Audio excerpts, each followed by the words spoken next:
Sur cette chaîne, je vous ai déjà parlé du rappeur Seth et je vous ai expliqué que j'appréciais particulièrement sa musique. Pionnier de l'horrorcore en France, ce sous-genre particulièrement inspiré du cinéma d'épouvante, il a su démontrer toute l'étendue de son talent à travers une discographie foisonnante. En 2015, avec Éloge de l'ombre, Seth s'éloignait du registre gore pour aborder des thématiques plus sociales et affirmer un engagement politique assumé. Cette évolution s'est poursuivie avec Les Matins sous la Lune en 2017, qui s'inscrivait dans la continuité de cette nouvelle approche. Puis en 2018, avec 10, il amorçait un virage vers la science-fiction, enrichissant encore son univers et diversifiant ses registres. C'est toutefois avec Un été pour mourir, premier volet d'une trilogie comprenant également Second Zone et Defunk, que Seth entame un nouveau tournant majeur.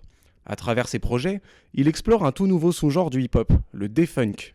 Afin de comprendre les origines du defunk, il est important de s'intéresser au sous-genre qu'il a vu naître, le G-funk. Oh shit, here we go again. Abréviation de gangsta funk, le G-funk apparaît au début des années 1990 sur la côte ouest des États-Unis, notamment à Los Angeles.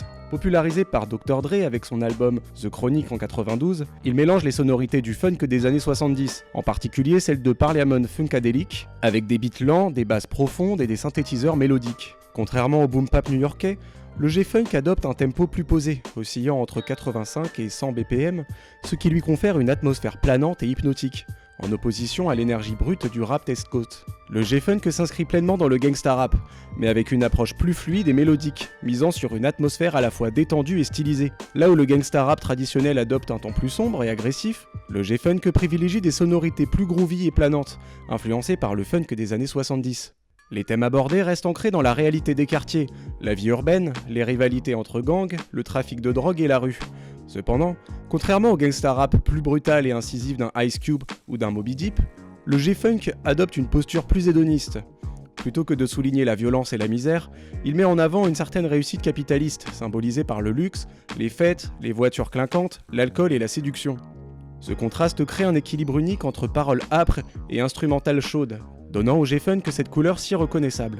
Le G-funk ne se limite pas à un style musical, il s'accompagne d'une véritable esthétique visuelle qui en renforce l'identité et l'atmosphère. Les clips et les pochettes d'albums emblématiques du genre regorgent d'images frappantes où s'entremêlent luxe décontracté et culture de la rue. Les lowriders, notamment les Chevrolet Impala et Cadillac, symbolisent ce mode de vie, avec leurs suspensions hydrauliques qui permettent de faire rebondir les voitures au rythme des basses. Ces véhicules, souvent customisés avec des peintures éclatantes et des chromes étincelants, deviennent des emblèmes de pouvoir et de statut social. Le décor californien joue également un rôle central dans l'imagerie du G-funk. Le soleil éclatant, les avenues bordées de palmiers et les longues plages dorées contrastent fortement avec la dureté des récits relatés dans les morceaux. Cette mise en scène crée un paradoxe fascinant où la chaleur estivale et l'ambiance festive se mêlent aux réalités brutales des ghettos.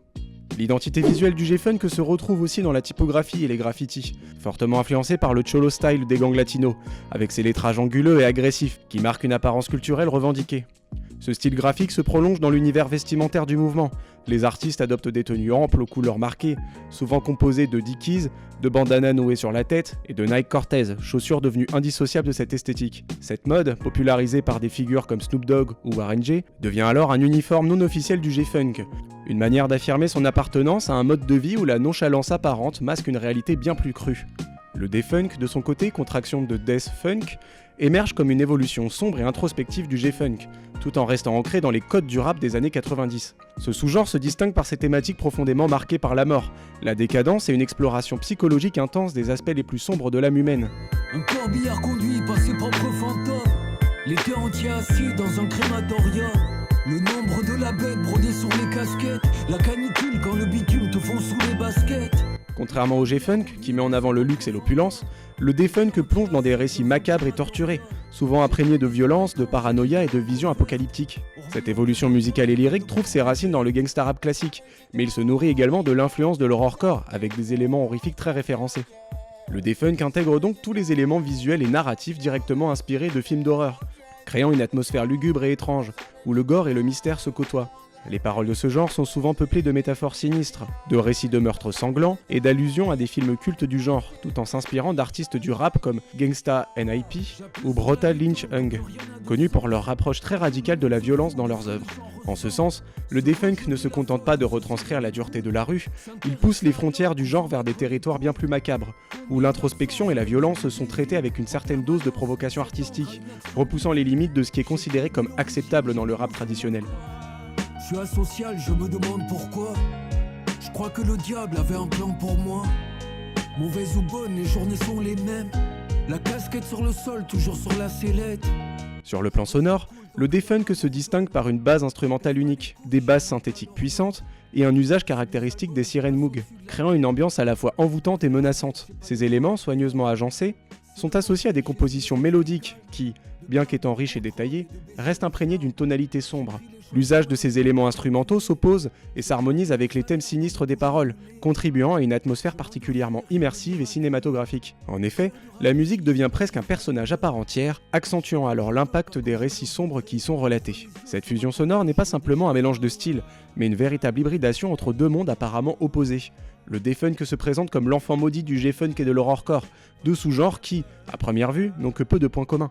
Le G-Funk, avec ses rythmes lents et ses influences funk, apporte une dimension luxueuse et décontractée, tandis que l'horrorcore, avec ses thèmes violents et macabres, plonge dans des aspects plus extrêmes et psychologiques de la réalité. Le D-Funk fusionne ces éléments disparates pour créer une esthétique sonore nouvelle, où la douceur des lignes de basse et des mélodies se mêle à l'intensité brutale des récits d'horreur, renforçant ainsi le contraste entre une production riche et des textes souvent torturés, créant un univers musical tutoyant le paradoxal. Le rappeur Seth et le producteur DJ Monarch sont les figures emblématiques du D-Funk, un mouvement qui a pris forme en 2023 avec l'album Un été pour mourir.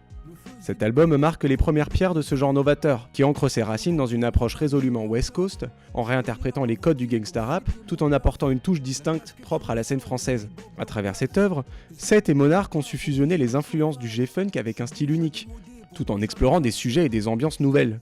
Cependant, l'évolution du D-Funk amorce aujourd'hui un tournant majeur. Si l'empreinte musicale reste, en grande partie, marquée par les influences de labels emblématiques comme Rap-A-Lot Records ou Death Row, nous sommes amenés à observer une transformation progressive des thématiques. Alors que les récits de la rue et de la vie de gangster étaient au cœur du genre, le D-Funk s'éloigne désormais de ses motifs pour se concentrer sur des dimensions plus introspectives et philosophiques. Cette nouvelle direction semble chercher à approfondir des questionnements existentiels, à la manière de l'album 10 de Seth, mais en remplaçant cette fois-ci la science-fiction par une iconographie innovante et un imaginaire toujours plus complexe. Ainsi, le D-Funk ne se limite pas à une simple extension du G-Funk, mais se réinvente comme un mouvement en constante évolution, jonglant entre ses racines de rap hardcore et une ambition artistique renouvelée, qui cherche à repousser les limites de son propre genre tout en explorant des territoires sonores et intellectuels inédits.